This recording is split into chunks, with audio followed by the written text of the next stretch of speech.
Server Prem Shukla ji, गद्दारों की बात होती है 2002 से पहले पीडीए, वक्फ, इन सब पे मैं कह रहा हूं राजनीति करनी अलग है। देश के साथ गद्दारी कैसे बर्दाश्त होगी प्रेम शुक्ला जी? किसी का छीन के किसी को देना है तो बोलो छीन के देना चाहते हैं। बिल्कुल नहीं होगी बर्दाश्त। प्रेम शुक्ला जी, जगदीश जी सुन रहे हैं, AIM सुन रहे हैं। छीन के दिया भी नहीं जा सकता। देखिए, ऐश्वर्य जी, न छीन के दिया जा सकता है, न गद्दारी को बर्दाश्त किया जा सकता है। जिसने जिसने गद्दारी की है, संविधान के मुताबिक इस देश का जो विधिक व्यवस्था है उसके तहत ऐसे गद्दारों को दंड का प्रावधान है और उस दंड के प्रावधान का सदुपयोग बारंबार होता रहा है, होता रहेगा। अब बात जैसे ही बहस छिड़ी थी और गुलाम सरवर साहब बहुत सारी बातें कह रहे थे, उनका कुछ विरोध भी दूसरे पक्ष से हो रहा था। पहले इस बात को समझना बहुत आवश्यक है कि अनुसूचित जातियों को आरक्षण का लाभ दिया क्यों गया। संविधान सभा की आप बहस को व्यापकता से पढ़ लें। संविधान सभा ने इसलिए अनुसूचित जातियों को दिया कि हिंदू धर्म के अवलंबियों में बड़े पैमाने पर एक वर्ग विशेष के साथ, कुछ जातियों के साथ अस्पृश्यता का पालन किया गया, उनका सदियों तक उत्पीड़न किया गया। इस आधार पर, वो आर्थिक आधार नहीं है, सामाजिक आधार है, उनको सामाजिक आधार पर उत्पीड़ित किया गया, इसलिए अनुसूचित जातियों को आरक्षण का लाभ दिया गया। क्या मुसलमानों में भी इस तरह की जातियां हैं क्या जिनको सामाजिक आधार पर उत्पीड़ित किया गया है? क्योंकि मुसलमानों के बारे में जहां तक थोड़ी मेरी समझ है, मैं गुलाम सरवर साहब जितना जानकार नहीं हूं, इसलिए मैं चाहूंगा कि इस पे हाफिज गुलाम साहब जो हैं वो प्रकाश डालें। क्या मुसलमानों में भी जातियां हैं क्या? और जब अल्लामा इकबाल साहब जो है 1920 के दशक में लिख गए, एक ही सफ में खड़े हो गए महमूद व अयाज, न रहा कोई बंदा न कोई बंदा नमाज, तो आपके यहाँ तो सारे लोग एक ही पंक्ति में खड़े हो गए। उनका किसी तरह से जाति के आधार पर भेदभाव हुआ ही नहीं, जाति के आधार पर शोषण हुआ ही नहीं। अगर जाति के आधार पर शोषण हुआ तो फिर धर्मांतरण का लाभ क्या हुआ? डॉक्टर बाबा साहब आम्बेडकर ने जब ये उन्होंने लिखा, संविधान में व्यवस्था दी कि अनुसूचित जाति और अनुसूचित जनजाति के जिन लोगों ने हिंदू, बौद्ध, सिख इत्यादि के अलावा अपना मजहबी परिवर्तन किया है, वो चाहे ईसाई बने हैं, चाहे इस्लाम को उन्होंने स्वीकार किया है, ऐसे लोग अनुसूचित जातियों के लाभार्थी नहीं होंगे। ये मेरा कहना नहीं है। ओके। ये इस निष्कर्ष पर डॉक्टर बाबा साहब आम्बेडकर पहुंचे। तो क्या डॉक्टर बाबा साहब आम्बेडकर के संविधान को जो बारंबार बाबा साहब आम्बेडकर के नाम की कस्में खाते हैं वो अस्वीकार करते हैं क्या? पूछते हैं कांग्रेस के नेता से, बता दें कि क्या इस्लाम में अछूत एक दूसरे को मानने की परंपरा है क्या? क्या इस्लाम में जातियों में भेद है क्या? क्या इस्लाम में जाति के आधार पर सैयदों ने, शेखों ने नीचे की जातियों के रंगरेज जी आ रहा हूं, रिलैक्स होनी नहीं चाहिए। रिजवी जी के बोलना आपको खराब क्यों लगता है? आप मेरे पास अगर हुआ है तो उस पर फिर हम जब आपको टाइम बताते हैं तो सर फिर जो है सब लोगों के पेट में दर्द हो जाता है। रंगरेज जी आ रहा हूं, आपको तो बता देना है कि पूरा देश ही आपका था, हम तो है ही नहीं। रिलैक्स करो, आ रहा हूं। सरवर साहब कुछ बोल रहे हैं, उसके बाद जगदीश जी आ रहा हूं सरवर साहब से, क्योंकि प्रेम शुक्ला जी ने कुछ पूछा वो बोल रहे हैं, उसके बाद में जगदीश जी आपके पास आ रहा हूं। क्यों आप छीन के देना चाहते हैं मुसलमानों को? हाँ सरवर साहब बताइए। 10 सेकंड में। ऐश्वर्या जी, प्रेम शुक्ला जी बड़े पत्रकार भी रह चुके हैं और आप बड़े राजनेता भी हैं।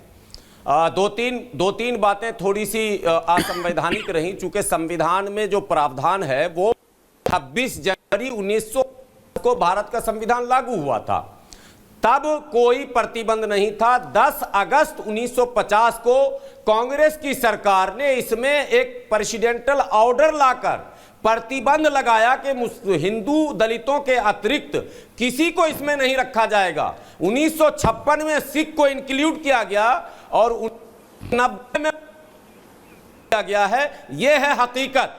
तो जब 10 अगस्त 1950 को प्रतिबंध लगा तो सवाल हुआ मुस्लिम रहनुमाओं से हमारा और हम जैसे लोगों का, और डॉक्टर एजाज अली का, अली अनवर अंसारी का, कि 70 वर्षों तक आप खामोश क्यों रहे? वक्फ बिल पर आप बिलबिला रहे हैं, लाखों लाख की भीड़ जमा कर रहे हैं, 341 पर लगे प्रतिबंध के खिलाफ आप सड़क पर क्यों नहीं उतरे? इसका मतलब मुस्लिम मनुवादी भी चाहते थे कि मुसलमानों का दबा कुचला तबका दबा कुचला ही रह जाए, और वो हो गया। और आज डिस्क्रिमिनेशन की बात कर रहे हैं, मैं कैमरे पर बोल रहा हूं, है धर्म नहीं सिखाता, लेकिन इन्होंने भारतीय मुसलमानों में अशराफ, अजलाफ, अर्जाल, जो कि इस्लामी शब्द नहीं है, लेकिन लिख दिया इन्होंने कहा कि अछूत हो। ये किताबों कुरान में नहीं है, हदीस में नहीं है, मौलाना की किताब में है। तो जब मौलाना हमको कहते हैं कि तुम अजलाफ हो, अर्जाल हो, तो रजील को जो संविधान अधिकार देता है वो अधिकार क्यों नहीं दिलाते और वो हमारे लिए क्यों नहीं लड़ते? यही हमारी उनसे लड़ाई है। आपका पॉइंट है, AIMIM के पास में आ रहा हूं, लेकिन कांग्रेस, जगदीश जी, आप ओबीसी का, आपके नेता बार बार पूछते हैं सरकार में कितने अफसर हैं ओबीसी, कितने अफसर है SC ST। वो तो एक अलग बात है कि अफसर कैसे बनते हैं, ये आप शायद उन्हें कभी समझा पाए, नहीं तो वाड्रा साहब को तो आप समझा ही देंगे। जगदीश जी, ये तो बता दीजिए कि क्यों आप SC ST और OBC का रिजर्वेशन छीन के मुसलमानों भाइयों को देना चाहते हैं? छीन के दिया तो क्या दिया? जगदीश जी, आपकी पार्टी क्या कर रही है? देखिए ऐश्वर्या भाई, मैं आपकी डिबेट बहुत देर से सुन रहा हूं। आप धन्यवाद। गाजे बाजे के साथ आए थे, कौन है गद्दार? वो टोपी की छोड़ दिया आपने, इतनी देर से बैठा था, कितने अच्छे पत्रकार, आपको बताना पड़ेगा मुझे कि गद्दार कौन है। गद्दार वो हैं जो भारत का पैसा लेकर भाग गए, उनका समर्थन कर रहे हैं। गद्दार वो हैं जो गिरती GDP के कसूरवार, गद्दार वो हैं, गद्दार वो हैं जो अच्छे दिन का वादा कर कर बुरे दिन ला दिए। गद्दार वो हैं जो किसान को जिंदा जलवा रहे हैं, मरवा रहे हैं। गद्दार वो हैं भारत की एकता को, अखंडता को बर्बाद कर रहे हैं। गद्दार वो हैं जो बेरोजगारी में ढकेल दिया पूरे भारत को, भारत भूखा मरा। गद्दार वो है जो हिंदू मुसलमान कर रहा है। गद्दार वो है जो काट देंगे और बांट देंगे की बात कर रहे हैं। गद्दार वो है जो एक हो जाओ की बात कर रहे हैं। कहीं ना कहीं एक हो जाओ की बात कर रहे हैं, पत्रकार हैं और पूछ दिस इज अमेजिंग। गद्दार कौन है? गद्दार सबको पता कौन है। एक हो जाओ की जो बात गारंटी पर कोई आप सबको बांटना चाहते हैं। हिंदू मुसलमान, वही OBC, वही भाई, नहीं, आप सबको बांटना चाहते हैं। एक हो जाओ, वो गद्दार है। जो एक होने की बात करे वो गद्दार है। बात करो, महंगाई की बात करो, दलितों की बात करो। आप तो कह रहे हो एक हो जाओ, मुसलमान हिंदू में झगड़ा करवा रहे हो आप। एक हो क्या, किसके लिए कह रहे हो जाओ? क्या भारत एक नहीं है? नहीं, जब आप दलितों का रिजर्वेशन छीनोगे, एक नहीं है। जब आप SC ST का रिजर्वेशन छीनोगे, जब आप OBC का रिजर्वेशन छीनोगे और मुसलमानों को दोगे, तो एक कैसे होंगे?